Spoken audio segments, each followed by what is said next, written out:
ngasi amuk anoba sarmon amaga loinana mayambo ehana salam tawjari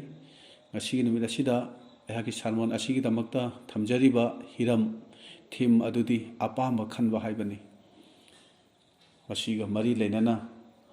bible shastra dagi pathokchagadaba mafam adudi joshua pandup kunmari pada taramanga karigumba nakhoina mapu ibungo ningloi hairabadi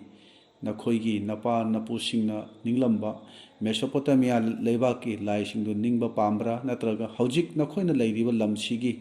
amori singi lai singsi ningbana hena pambra haibadu ngasi kauba numit sida nakhoigi apamba du khallo ai amadi aigi imungdi mapu ibungogi thaugal tawjagani tamina khraba shastri wahisi ibungona nahona na bor pina biba oisanu amen prarthana tawjage sargada leiba wangthoi singthoraba nungsi thojana thallabai pa nachanang hojiki matam masida ibungo nahaki wahi haidok nabai damakta thaurang tawba loijare aihangna thamjariba hiram apama khanba haibagi matang asida haidok jagadaba wahi singase ipa ibungo nahangna pangbiu ibungo nahangna bor pibiu tagadaba khudingmakta thawai gi oiba pangal nahangna nahona na pinabiu prabhu jisu gi mingda nijaribani amen joshua gi maramda ikona khangi madudi mausina sikhraba matungda mahangna mahut sinkhiba yamna matik leiba israel gi luchingba amani mahangna sekem hariba mafam sida israel gi tongan ba luchingba singbu kawi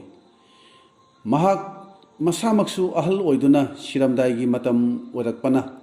masi magi damaktadi farewell message amani magi message asida lai murti latpadagi cheksinna leinana haibani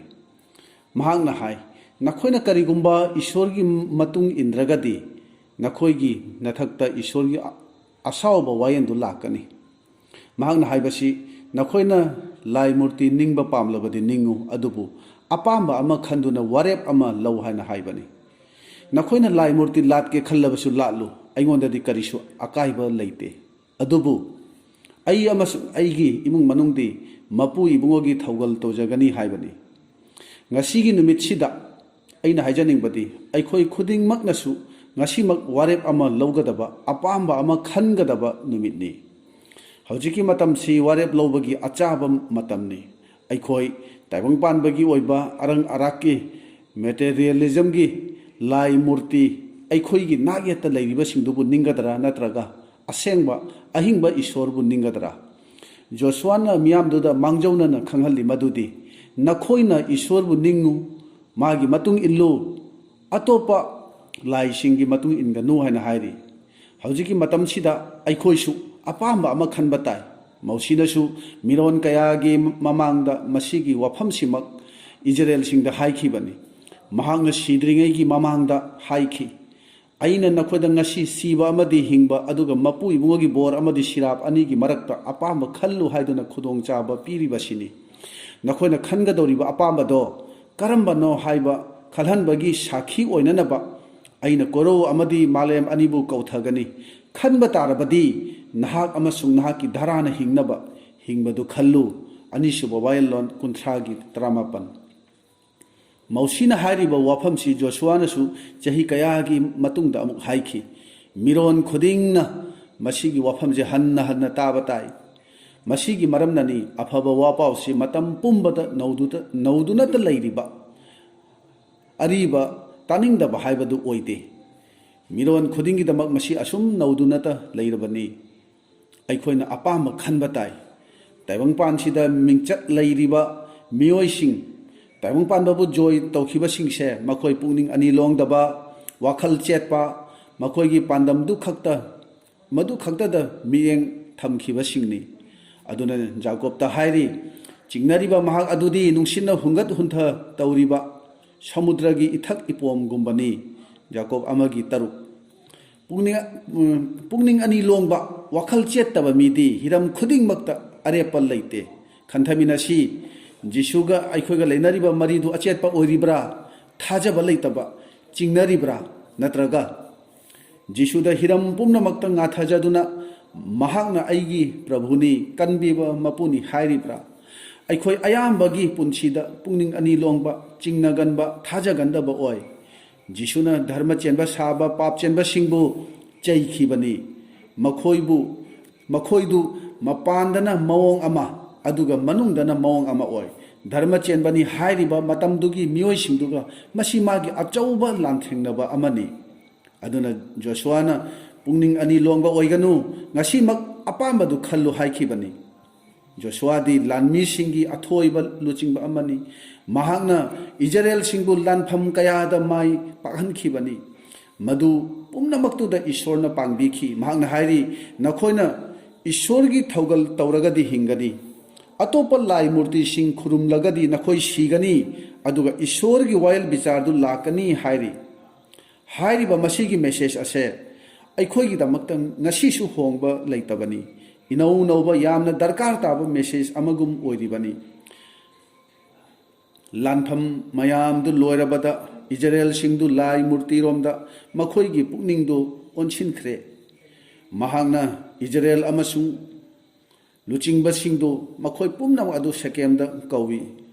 ꯁꯦꯀꯦꯝ ꯍꯥꯏꯕꯁꯤ ꯃꯇꯝ ꯑꯗꯨꯒꯤ ꯏꯖꯔꯦꯜꯁꯤꯡꯒꯤꯗꯃꯛ ꯌꯥꯝꯅ ꯃꯔꯨ ꯑꯣꯏꯕ historical ꯑꯣꯏꯕ ꯃꯐꯝꯅꯤ ꯉꯁꯤꯁꯨ ꯑꯣꯏꯔꯤ ꯃꯐꯝ ꯑꯁꯤꯗꯅꯤ ꯑꯕ꯭ꯔꯥꯍꯥꯝꯅ ꯂꯥꯛꯂꯒ ꯑꯍꯥꯟꯕ ꯑꯣꯏꯅ ꯂꯩꯈꯤꯕꯗꯣ ꯃꯐꯝꯁꯤꯗ ꯖꯥꯀꯣꯕꯅꯁꯨ ꯂꯝ ꯈꯔ ꯂꯩꯈꯤꯕꯅꯤ ꯖꯣꯁꯦꯐꯁꯨ ꯏꯖꯤꯞꯇꯒꯤ ꯁꯤꯗꯨꯅ ꯄꯨꯔꯛꯂꯒ ꯃꯐꯝ ꯑꯁꯤꯗ ꯐꯨꯝꯈꯤꯕꯅꯤ ꯍꯥꯏꯔꯤꯕ ꯃꯐꯝ ꯑꯁꯤꯗꯒꯤ ꯖꯣꯁꯨꯋꯥꯅ ꯃꯍꯥꯛ ꯑꯍꯜ ꯑꯣꯏꯔꯕꯁꯨ ꯃꯈꯣꯟ ꯍꯧꯅ ꯀꯟꯅ ꯂꯥꯎꯗꯨꯅ ꯍꯥꯏꯔꯛꯏ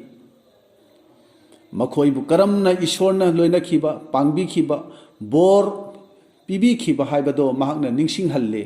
ꯂꯥꯟꯐꯝ ꯀꯌꯥ ꯀꯔꯝꯅ ꯃꯥꯏ ꯄꯥꯛꯈꯤ ꯍꯥꯏꯕꯗꯨꯁꯨ ꯅꯤꯡꯁꯤꯡꯍꯜꯂꯤ ꯃꯗꯨ ꯄꯨꯝꯕꯗꯨ ꯃꯁꯥ ꯃꯁꯥꯒꯤ ꯍꯣꯠꯅꯖꯕ ꯄꯥꯡꯒꯜ ꯑꯃꯁꯨꯡ ꯂꯧꯁꯤꯡꯒꯤ ꯃꯄꯥꯟꯅ ꯅꯠꯇꯅ ꯏꯁꯣꯔꯒꯤ ꯄꯥꯡꯒꯜ ꯑꯗꯨꯅꯅꯤ ꯃꯗꯨ ꯄꯨꯝꯅꯃꯛꯇꯨꯒꯤꯗꯃꯛ ꯃꯈꯣꯏꯅ ꯏꯁꯣꯔꯕꯨ ꯊꯥꯒꯠꯐꯝ ꯊꯣꯛꯄꯅꯤ ꯃꯥꯒꯤ ꯊꯧꯒꯜ ꯇꯧꯐꯝ ꯊꯣꯛꯄꯅꯤ ꯑꯗꯨꯕꯨ ꯃꯈꯣꯏꯅ ꯂꯥꯏ ꯃꯨꯔꯇꯤꯁꯤꯡꯕꯨ ꯈꯨꯔꯨꯝꯕ ꯍꯧꯏ ꯑꯩꯈꯣꯏꯒꯤ ꯄꯨꯟꯁꯤꯅ ꯑꯩꯈꯣꯏꯅ ꯀꯌా ꯋꯥꯈꯜ ꯈꯟꯗꯕ ꯈꯪꯕ ꯉꯝꯗꯕ ꯕꯣꯔ ꯃꯌꯥꯝ ꯑꯃ ꯏꯁꯣꯔꯅ ꯑꯩꯈꯣꯏꯗ ꯄꯤꯔꯤꯕꯅꯤ ꯑꯅꯥ ꯑꯌꯦꯛ ꯌꯥꯎꯗꯅ ꯁꯨꯕ ꯆꯠꯄ ꯉꯝꯂꯤꯕ ꯉꯥꯡꯕ ꯁꯛꯄ ꯉꯝꯂꯤꯕ ꯆꯥꯕ ꯊꯛꯄ ꯌꯥꯔꯤꯕ ꯑꯁꯤꯅꯆꯤꯡꯕ ꯃꯌꯥꯝ ꯑꯁꯦ ꯏꯁꯣꯔꯒꯤ ꯕꯣꯔꯅꯤ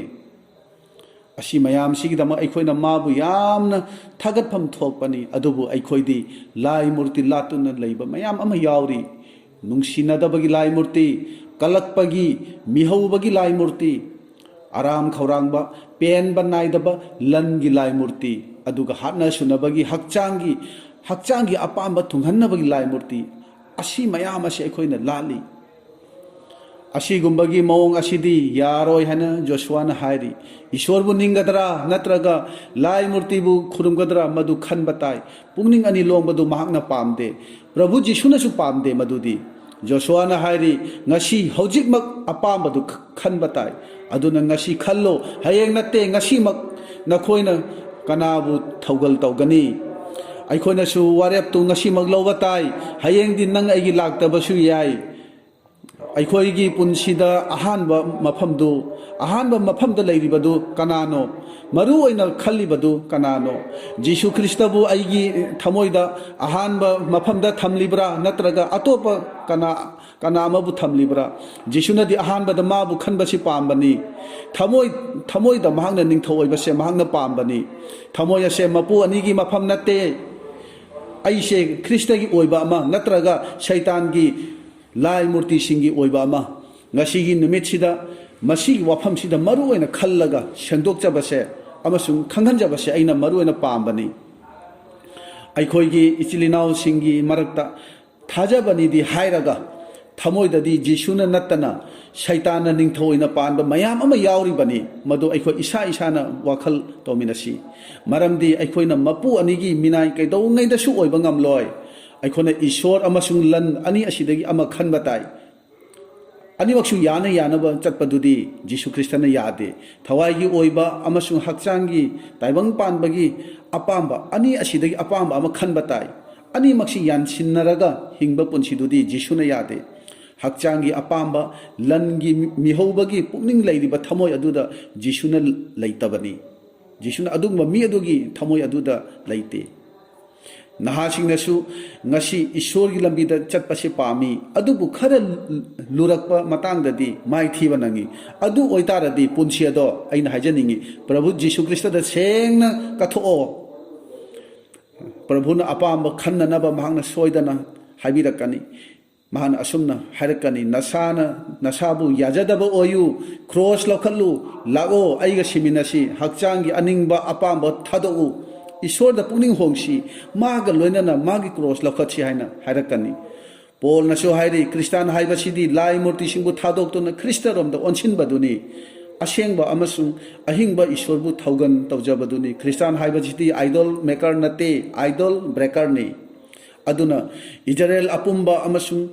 ꯂꯨꯆꯤꯡꯕ ꯃꯌꯥꯝ ꯑꯗꯨꯒꯤ ꯑꯄꯥꯝꯕꯗꯨꯕꯨ ꯀꯔꯤꯁꯨ ꯈꯟꯗꯅ ꯖꯣꯁꯨꯋꯥꯅꯗꯤ ꯑꯩ ꯑꯃꯁꯨꯡ ꯑꯩꯒꯤ ꯏꯃꯨꯡ ꯃꯅꯨꯡꯗꯤ ꯃꯄꯨ ꯏꯕꯨꯡꯒꯤ ꯊꯧꯒꯜ ꯇꯧꯒꯅꯤ ꯍꯥꯏꯗꯨꯅ ꯃꯥꯒꯤ ꯑꯄꯥꯝꯕꯗꯣ ꯍꯥꯏꯗꯣꯛꯈꯤꯕꯅꯤ ꯏꯆꯤꯜ ꯏꯅꯥꯎꯁꯤꯡ ꯑꯦꯗꯦꯟ ꯂꯩꯀꯣꯟꯗ ꯑꯗꯥꯝ ꯑꯃꯁꯨꯡ ꯑꯦꯕꯤꯅ ꯑꯄꯥꯝꯕ ꯑꯃ ꯈꯟꯕ ꯇꯥꯈꯤ ꯏꯁꯣꯔꯅ ꯍꯥꯏꯈꯤ ꯅꯈꯣꯏꯅ ꯐꯖꯕ ꯇꯥꯏꯕꯪꯄꯥꯜ ꯑꯃ ꯁꯦꯝꯕ ꯄꯥꯝꯂꯕꯗꯤ ꯑꯩꯈꯣꯏ ꯄꯨꯟꯅ ꯁꯦꯝꯃꯤꯟꯅꯁꯤ ꯑꯗꯨꯕꯨ ꯑꯩꯅ ꯅꯍꯥꯛꯄꯨ ꯍꯥꯟꯅ ꯆꯥꯡ ꯌꯦꯡꯕ ꯄꯥꯝꯃꯤ ꯑꯩꯅ ꯅꯉꯣꯟꯗ ꯑꯄꯥꯝꯕ ꯈꯟꯕꯒꯤ ꯄꯨꯛꯅꯤꯡꯗꯨ ꯄꯤꯕꯤꯔꯦ ꯃꯔꯝꯗꯤ ꯑꯩꯈꯣꯏꯅ ꯈꯪꯉꯤ ꯔꯣꯕꯣꯠꯒꯨꯝꯅ ꯁ꯭ꯋꯤꯆ ꯑꯣꯟ ꯇꯧꯔꯒ ꯃꯍꯥꯛꯅ ꯍꯥꯏꯕꯗꯨ ꯈꯛꯇ ꯇꯧꯅꯅꯕ ꯑꯩꯈꯣꯏꯕꯨ ꯁꯦꯝꯕ ꯅꯠꯇꯦ ꯏꯁꯣꯔꯅ ꯑꯩꯈꯣꯏꯕꯨ ꯃꯍꯥꯛꯃꯛꯀꯤ ꯃꯤꯇꯝꯗ ꯁꯦꯝꯈꯤꯕꯅꯤ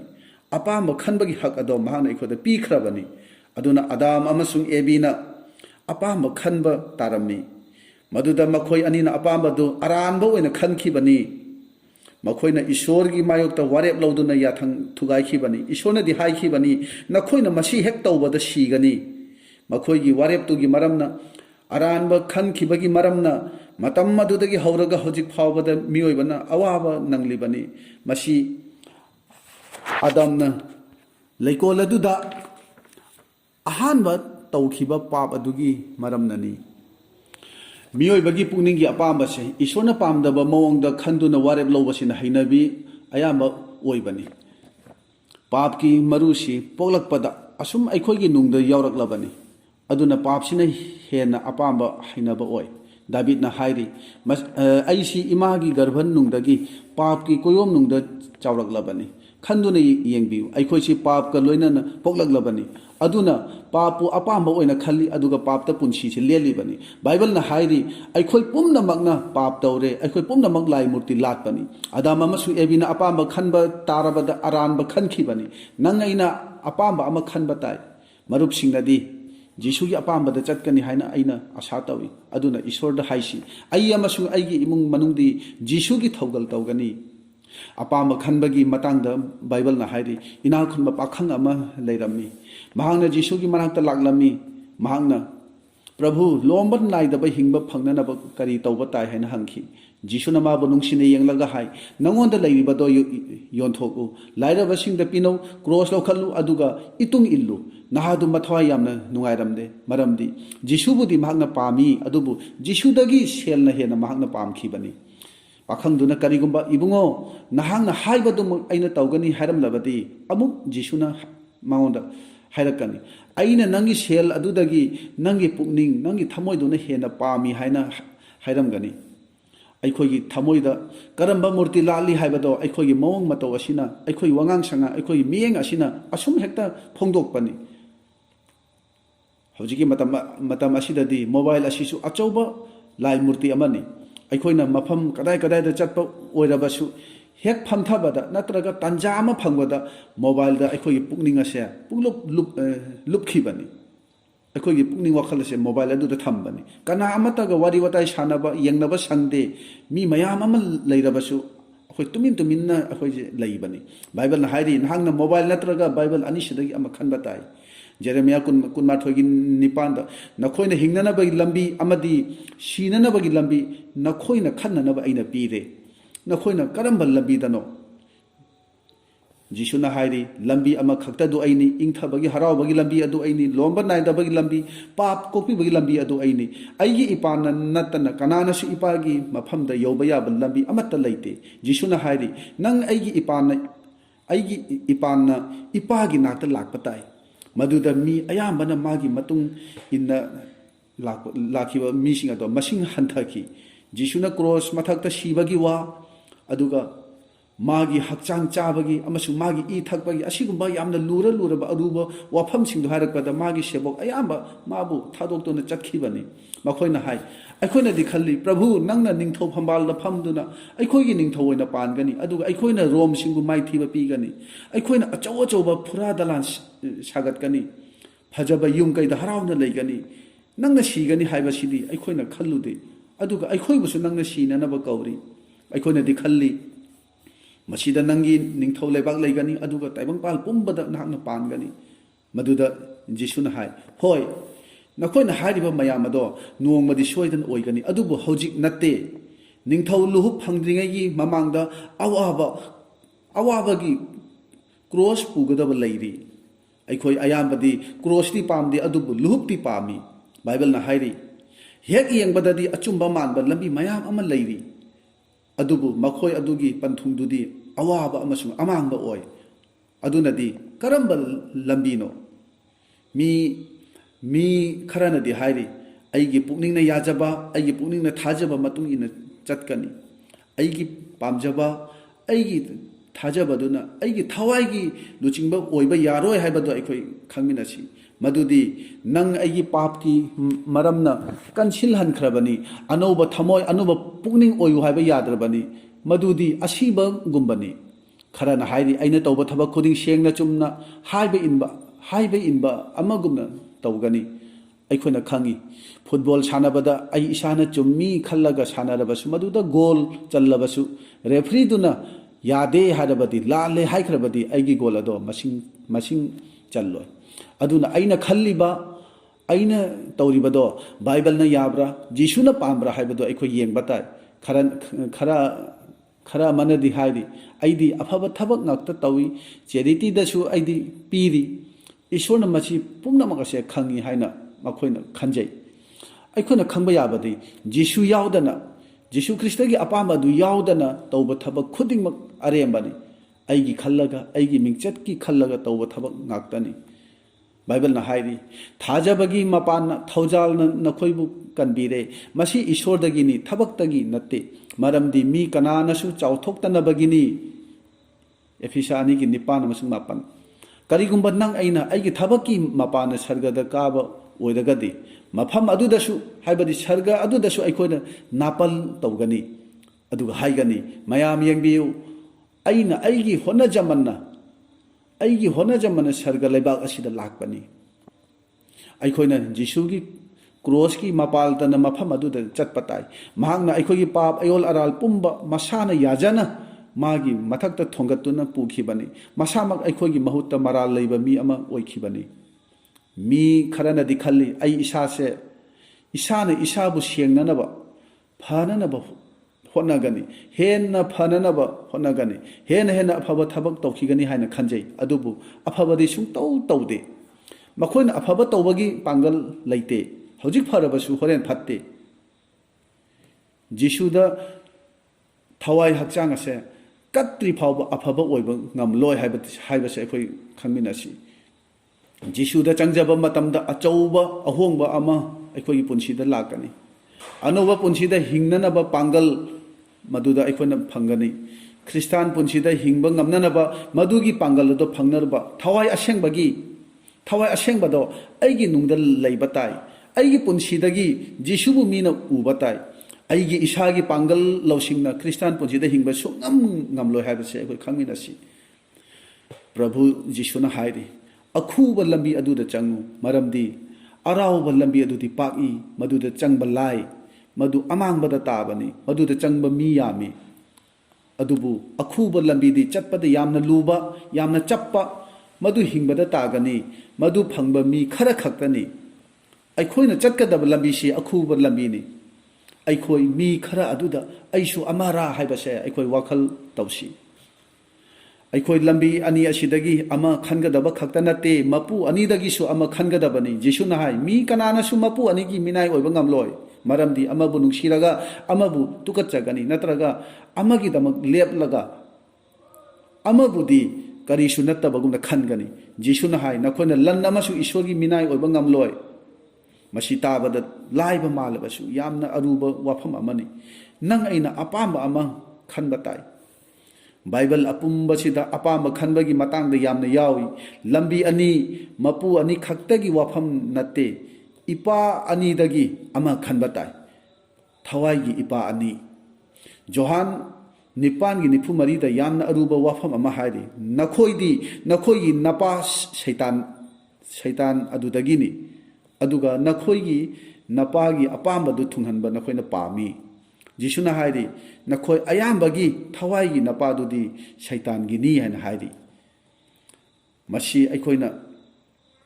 khangam daba yai aikoina mashibu yaning daba shu yai adubu ishorna di aikoibu adugumna khalli bani adugumna ubai yauri bani aikoibu aikoigi ipa du thawai gi ipa oiriba asengba ahingba Prabhu Jishura natraga shaitan gira masi aikoi munna wakhal tauminasi aduna aikoina lambi ani mapu ani ipa ani masi khaktadagi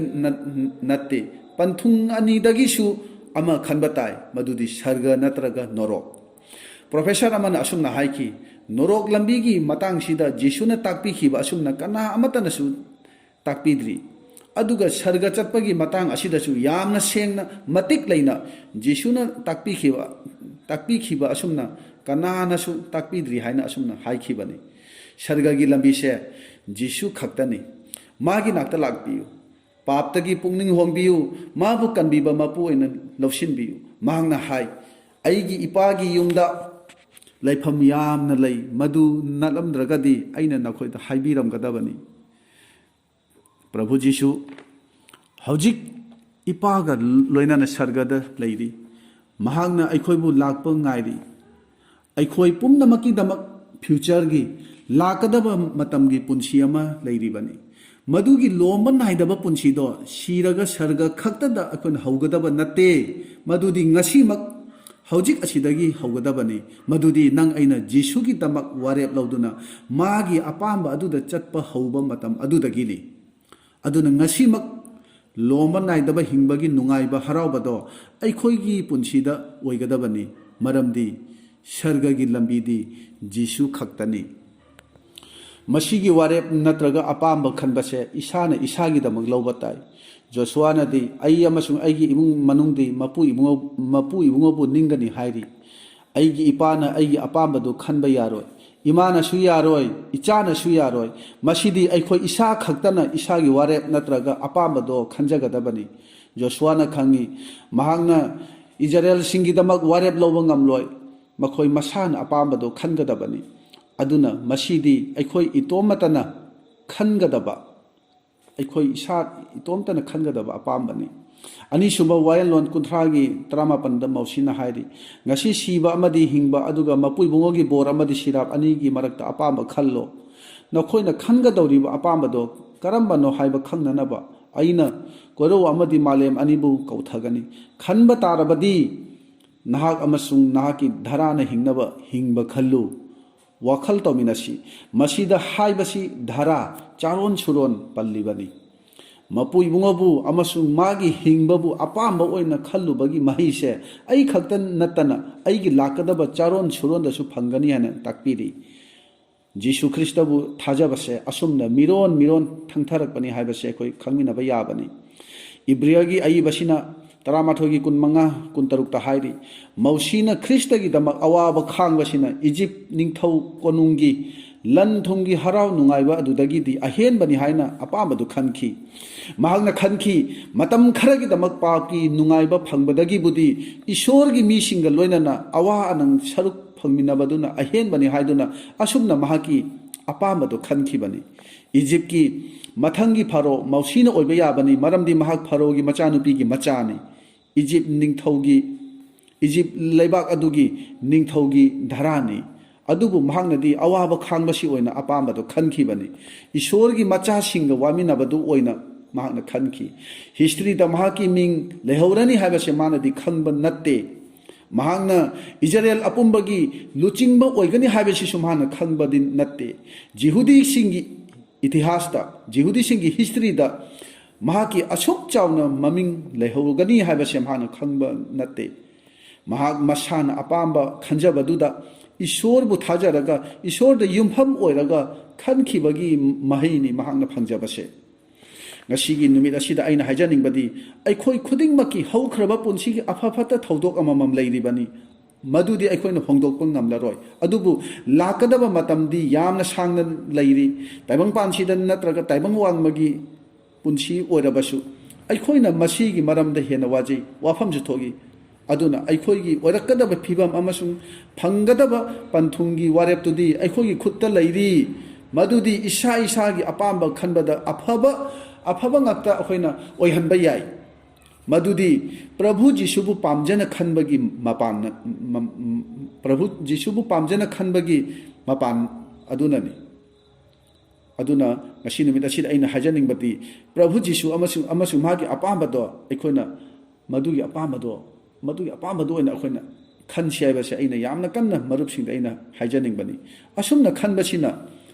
ꯄ꯭ꯔꯚꯨ ꯖꯤꯁꯨꯅ ꯅꯪ ꯑꯩꯒꯤ ꯍꯧꯈꯤꯕ ꯃꯇꯝꯗꯣ ꯑꯐꯕꯔꯣꯝꯗ ꯃꯍꯥꯛꯅ ꯑꯣꯟꯊꯣꯛꯄꯤꯒꯅꯤ ꯑꯩꯈꯣꯏꯅ ꯇꯧꯈꯤꯕ ꯄꯥꯞ ꯄꯨꯝꯕ ꯃꯍꯥꯛꯅ ꯁꯦꯡꯗꯣꯛꯄꯤꯒꯅꯤ ꯃꯔꯝꯗꯤ ꯖꯤꯁꯨꯒꯤ ꯏꯅ ꯑꯩꯈꯣꯏꯒꯤ ꯄꯥꯞ ꯄꯨꯝꯅꯃꯛꯇꯒꯤ ꯃꯍꯥꯛꯅ ꯁꯦꯡꯗꯣꯛꯄꯤꯕꯅꯤ ꯕꯥꯏꯕꯜꯅ ꯍꯥꯏꯔꯤ ꯏ ꯇꯥꯕꯤꯕ ꯌꯥꯎꯗꯅ ꯄꯥꯞ ꯀꯣꯛꯄꯤꯕ ꯐꯪꯂꯣꯏ ꯖꯤꯁꯨꯅ ꯀ꯭ꯔꯣꯁꯇ ꯁꯤꯕꯗꯨꯗ ꯑꯩꯈꯣꯏꯒꯤ ꯍꯧꯈꯤꯕ ꯄꯨꯟꯁꯤꯒꯤ ꯄꯥꯞ ꯄꯨꯝꯕꯗꯣ ꯃꯥꯅ ꯀꯣꯛꯄꯤꯈ꯭ꯔꯕꯅꯤ ꯀꯔꯤꯒꯨꯝꯕ ꯍꯧꯖꯤꯛꯀꯤ ꯃꯇꯝ ꯑꯁꯤꯗ